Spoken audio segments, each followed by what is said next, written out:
Cristo levou sobre si as nossas dores. Ele levou sobre si as nossas transgressões. O castigo que nos traz a paz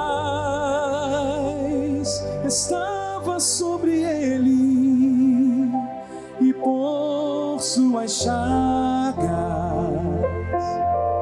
fomos sarados. Ele tomou sobre si as nossas maldições.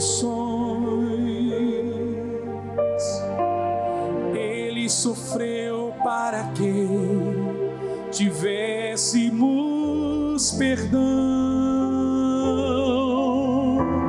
O seu sangue derramou para nos resgatar das trevas e nos lavar de toda iniquidade.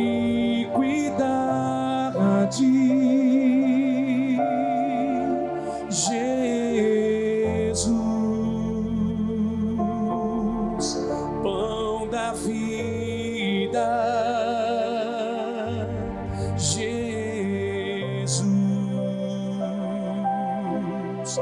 luz do mundo, príncipe da paz, maravilhoso conselheiro, fonte de eternidade, amor. Jesus, Deus Emanuel, Deus Emanuel, Jesus, Santo dos Santos, árvore da vida, rio que brota do trono de Deus, alegria profunda no meu coração.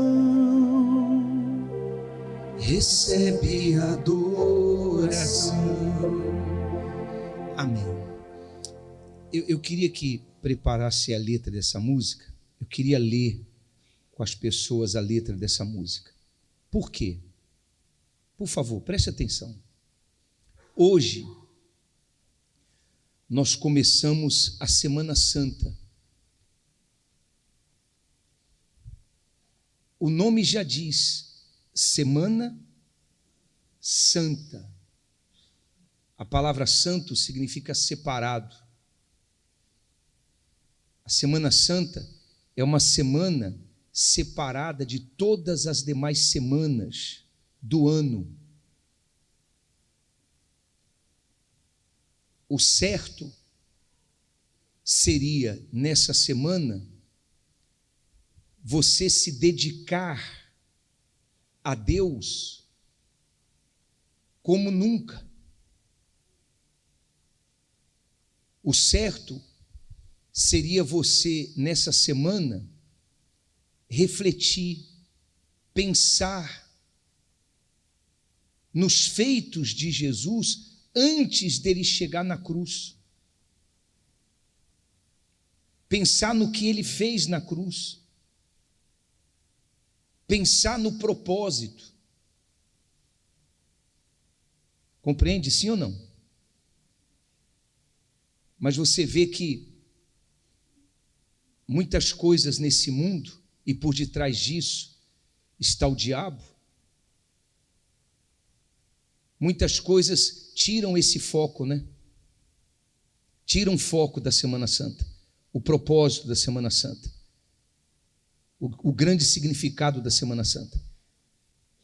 O que Deus espera é que nós venhamos pensar no porquê Jesus, mesmo sabendo que entrando em Jerusalém, ele seria preso, maltratado, crucificado, morto, porque, mesmo sabendo disso, ele entrou, ele foi.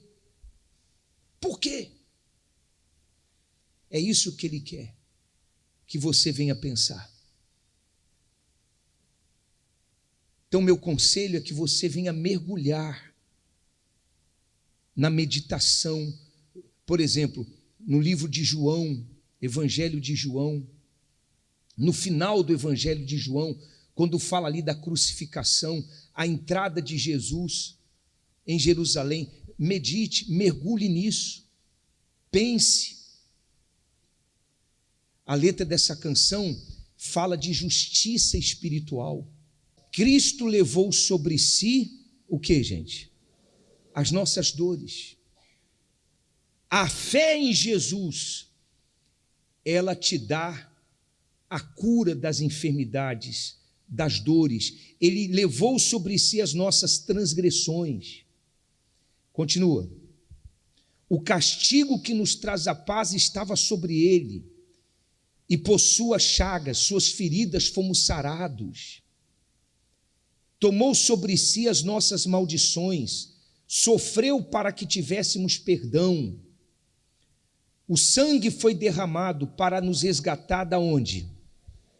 Das trevas, e nos lavar de toda iniquidade. Aí fala, Jesus é o pão da vida, ele nos alimenta, ele é a luz do mundo, ele nos ilumina. Príncipe da paz, a paz dele é incomparável, não é como a paz que o mundo nos dá. Ele é o maravilhoso conselheiro, ele é a fonte da eternidade e do amor. Ele é o Deus conosco, Deus Emanuel. Ele é santo, árvore da vida. Quem come do fruto de Jesus tem vida. Amém, gente? Ele é o rio que brota do trono de Deus para saciar nossa sede. Ele é alegria profunda no coração.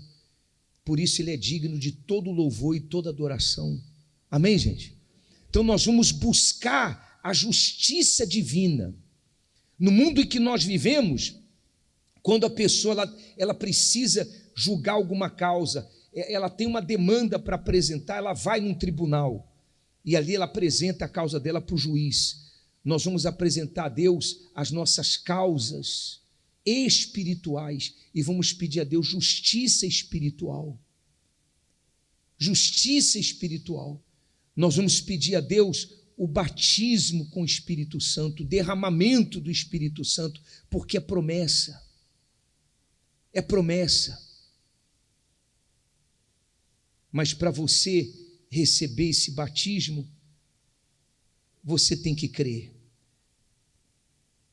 Abra sua Bíblia aí, se você a tem, no livro de Atos, no capítulo 19. Eu não vou demorar, mas você tem que entender isso. Atos, capítulo 19.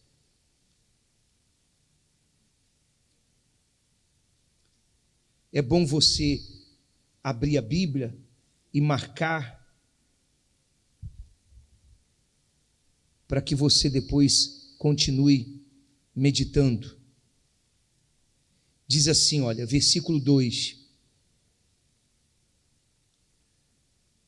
Disse-lhes: recebestes vós já o Espírito Santo quando crestes?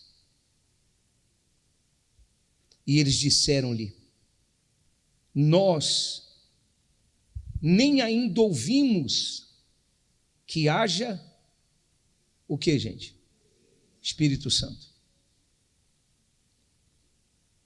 Você sabe que existe um grupo de pessoas que também não sabem quem é o Espírito Santo. Não sabem. Você hoje conversa com alguns jovens, você fala de Jesus. Eu perguntei para um assim, quem Quem é Jesus para você? Jesus? Jesus? Não sei. Então tem pessoas que não sabem quem é Jesus, não sabem quem é o Espírito Santo. Quem é o Espírito Santo? O Espírito Santo é Deus. É Deus. Deus é Pai, Deus é Filho e Deus é Espírito Santo. Ele é Deus. Dentro do plano de resgate do homem, porque o homem se perdeu, o homem se afastou de Deus, o homem saiu dos planos de Deus. Então, dentro do plano do resgate do homem, o plano de salvação, houve a época que o Deus Pai tratava com o homem. Depois veio o Deus Filho. E hoje nós vivemos na era do Deus Espírito Santo. Jesus disse: eu vou, mas rogarei para que ele envie, o Pai envie o outro Consolador, o Espírito Santo. Amém, gente? Então, entre nós está o Espírito Santo. O Espírito Santo é Deus querendo viver dentro do homem. No Evangelho de São João, Jesus disse assim: quem me ama, guarda a minha palavra, e o meu Pai o amará. E viremos a ele, e nele faremos morada. Então, quando a pessoa, ela ama a Deus, ela mostra esse amor guardando, obedecendo a palavra de Deus. E ela vai ser amada por Deus. E o Deus Pai, o Deus Filho, através do Deus Espírito Santo, vem e passa a fazer morada dentro dela. O Deus Pai, o Deus Filho, através do Espírito Santo, passa a viver dentro dela. Aí tudo muda. Tudo muda. Porque é o próprio Deus entrando na pessoa. É o próprio Deus governando aquela pessoa. Está claro o que eu estou dizendo? Então Paulo, ele fez uma pergunta, e essa pergunta se estende para todos nós. Você vai entender por que Paulo fez essa pergunta. Qual pergunta? Ele perguntou assim para o povo na cidade de Éfeso. Ele chegou nessa cidade e perguntou assim: vocês receberam já o Espírito Santo porque vocês creram? Vocês receberam? Receberam. Por que ele fez essa pergunta? Ele fez essa pergunta porque é exatamente isso que tem que acontecer. Quando eu creio em Jesus, eu passo a ter o direito de receber o Espírito Santo. Esse direito não é pelos méritos pessoais, porque ninguém tem mérito diante de Deus. Mas você passa a ter direito pelos méritos da fé. Será que você entende a diferença? Não são méritos. Eu passo a ter direito porque eu tenho méritos diante de Deus, eu mereço alguma coisa. Não, ninguém merece nada. Mas porque eu creio, então eu passo a ter direito pela minha crença, pela minha fé. Por isso Paulo perguntou: vocês receberam o Espírito Santo quando vocês creram.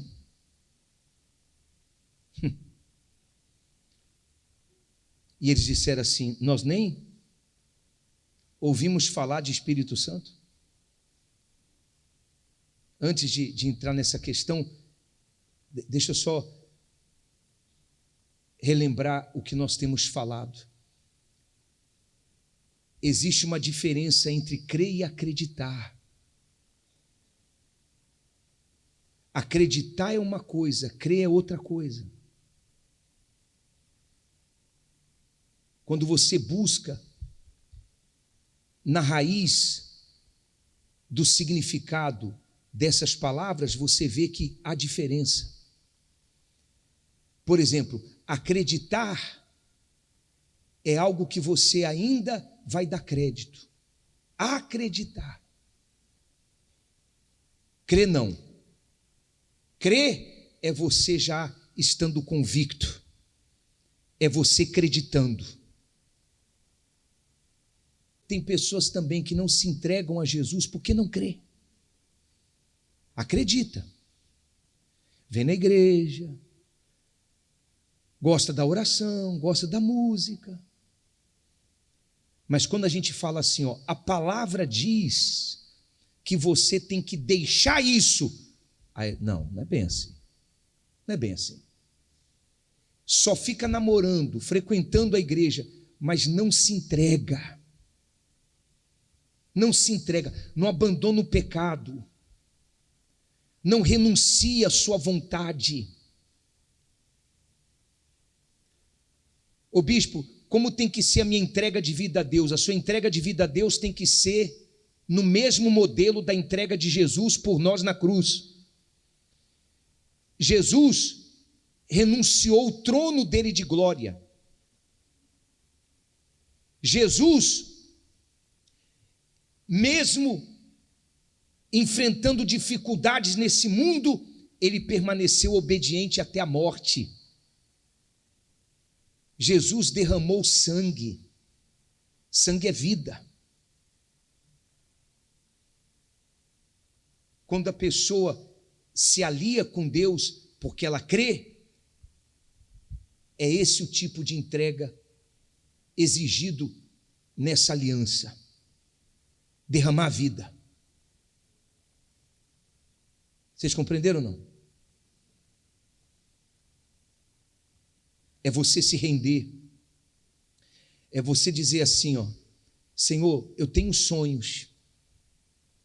Nenhum problema em você ter sonho. Você pode ter sonho, mas você tem que falar assim: mas que não seja feita a minha vontade, sim a tua. Se o sonho do Senhor é outro, que assim seja. Eu tenho planos, nenhum problema em você ter planos, mas se os planos do Senhor para a minha vida são outros, que seja feita a sua vontade. Quando a pessoa crê, ela não tem medo de ser verdadeira. Quando ela crê em Jesus, ela quer de fato se casar com Jesus, ela se torna autêntica, verdadeira. Ela tira a máscara. Ah, mas e se eu perder? Perdeu. É melhor perder com o mundo, mas ganhar com Deus. É melhor perder, seja o que for, nesta terra, mas você ganhar a sua eternidade. Entenderam ou não?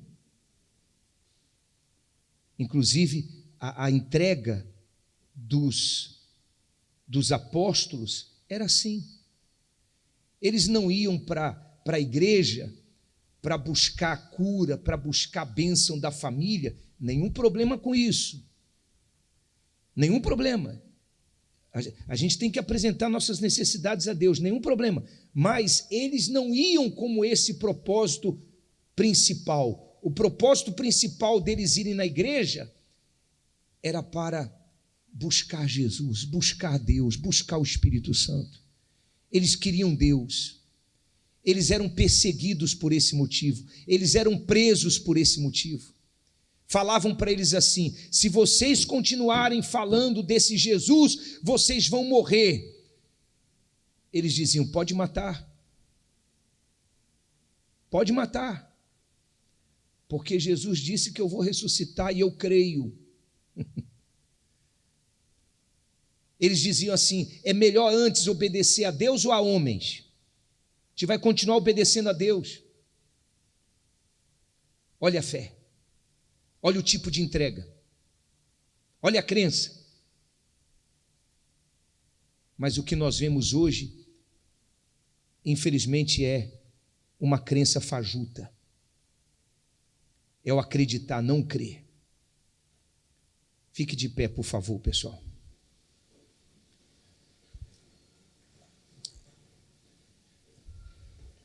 Leia comigo, por favor, essa palavra no telão. Ouça bem e leia. Romanos capítulo 8, versículo 8 e 9. Olha o que diz. Diz assim, olha: portanto, os que estão na carne, os que acreditam, né? Estão na carne, acreditam. Ou seja, vivem em pecado. Porque quem acredita em Deus vive no pecado. Quem acredita em Deus se sujeita a tudo que há nesse mundo. Se sujeita. Quem acredita em Deus vive na carne. Na carne. Então, portanto, os que estão na carne, o que diz aí? Não podem agradar a Deus. Aí o versículo 9 diz assim, ó: vós, porém, não estáis na carne. Aqui ele está falando com os cristãos de Roma, os cristãos romanos. Vós, porém, não estáis na carne. Quer dizer, ele estava falando com aqueles que já tinham deixado o pecado, tinham deixado de acreditar e passaram a crer. Vós, porém, não estáis na carne, mas no Espírito, se é que o Espírito de Deus habita em vós. Mas se alguém, lê em voz alta aí, pessoal, vamos lá. Mas se alguém não tem o Espírito de Cristo, esse tal não é dele. Então, aquele pensamento de que todos têm o Espírito de Deus, mentira. Tem pessoas que não têm o Espírito de Deus. E eu fico pensando assim: se a pessoa não tem o Espírito de Deus, se ela não pertence a Deus, não pertence a Cristo, a quem ela pertence? Se ela não tem o Espírito de Cristo, qual é o Espírito que ela tem? Pensa, gente. E nós também entendemos o seguinte: ela não tem o Espírito de Cristo porque ela não é dele. Porque ela não se entregou a ele, ela não vai ter o Espírito de Cristo. Mas quando você se entrega de fato, a entrega é verdadeira, você crê. Quem crê não olha para as circunstâncias. Quem crê se entrega de maneira incondicional, não está preocupada com o que vai perder, com o que vai ganhar. Ela crê em Jesus Cristo, ela se entrega dizendo: Senhor, faça o que o Senhor quiser da minha vida, não importa o que a partir de hoje vai acontecer comigo, eu quero pertencer ao Senhor. Quando ela crê, se entrega, então ela recebe o Espírito Santo. Ela passa a ser propriedade de Deus.